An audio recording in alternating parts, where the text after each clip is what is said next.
Salam dan salam sejahtera semua. Di dalam Markus 13 ayat 32, tetapi tentang hari atau saat itu tidak seorang pun yang tahu, malaikat-malaikat di surga tidak, anak pun tidak, hanya Bapa saja. Dalam ayat ini menjelaskan bahwa tidak ada seorang pun yang tahu tentang hari kiamat kecuali Bapa saja. Banyak soalan yang dipertanyakan sebenarnya kan. Nah, Yesus itu kan Tuhan, tapi kenapa tentang hari kiamat dia tidak tahu gitu loh. Kan? Nah, kita di dalam kekristenan kita harus tahu bagaimana menempatkan Yesus, kenapa Yesus disebut Tuhan. Di dalam ketritunggalan adalah Allah yang kekal bersama firman dan rohnya. Di mana Allah itulah Bapa, firman Allah itulah Yesus, dan roh Allah itulah Roh Kudus. Di dalam hal ini Yesus itu disebut Allah karena dia firman Allah. Di dalam diri Allah itu yang menjadi sumber segala sesuatu adalah diri Allah itu adalah Bapa. Bapa itu adalah yang berfirman.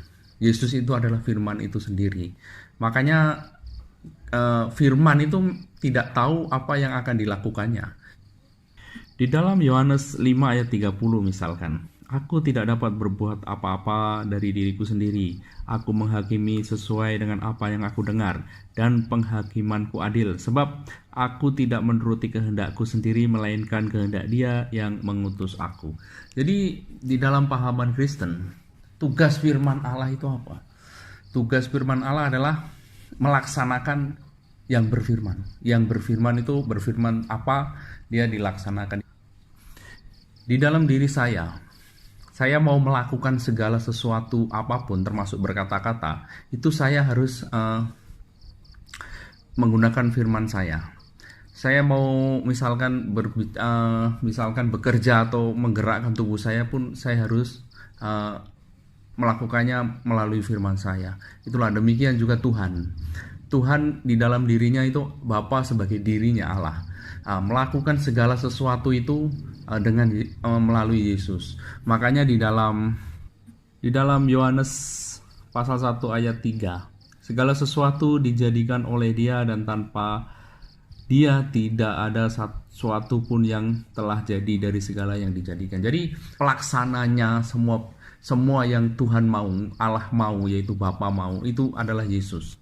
Misalkan dia mau berkata-kata, Tuhan mau berkata-kata, dia menggunakan firman. Tuhan mau mencipta segala sesuatu, dia menggunakan firman. Mau berkarya atau apapun, dia menggunakan firman. Jadi Yesus itu pelaksananya. Makanya sebagai pelaksana, dia tidak tahu apa yang diinginkan yang berfirman ini. Itu sebabnya pentingnya tahu kita menempatkan Yesus itu sebagai Allah, di posisinya seperti apa dalam keadaan dia. Di dalam ajaran Kristen mengatakan Yesus itu kan sebagai firman Allah. Makanya dia menunggu yang berfirman itu perintahkan dia apa. Ini contohlah, Yesus adalah firman Allah yang menjadi manusia. Misalkan Alkitab juga firman Allah yang menjadi buku. Kita tanya Alkitab. Misalkan siapa yang mengetahui tentang kiamat? Alkitab mesti akan mengatakan Allah saja yang mengetahui tentang kiamat. Demikian juga Yesus yang firman Allah yang menjadi manusia ini. Dia juga akan mengatakan hal yang sama. Jadi bagi kita yang paling penting untuk memahami Yesus itu tahu Yesus itu sebagai Allah itu di mana? Yaitu sebagai firman Allah. Yang firman Allah itu ada dalam diri Allah, yang melaksanakan semua kehendak Allah, yang melaksanakan semua yang Allah mau, Bapa mau. Nah itulah, antara yang berfirman dengan firman itu pastilah besar yang berfirman. Tapi secara hakikatnya, secara sederajatnya, kalau Allah tanpa firman ini, sesuatu tidak pernah ada, dan ciptaan pun tidak pernah ada. Itulah kenapa kita sebagai orang Kristen harus tahu posisi Yesus di dalam keilahian itu sebagai apa, bukan sebagai Roh Kudus. Biasa banyak orang Kristen juga memahami Yesus itu Roh Kudus. Yohanes 1 pasal 1, pada mulanya firman itu bersama-sama dengan Allah, dan firman itu Allah. Ini tidak bisa dibalik-balik. Allah adalah firman dengan firman adalah Allah, itu memang tidak dibalik-balik. Kenapa? Kalau Allah adalah firman, berarti Allah itu bagian daripada firman.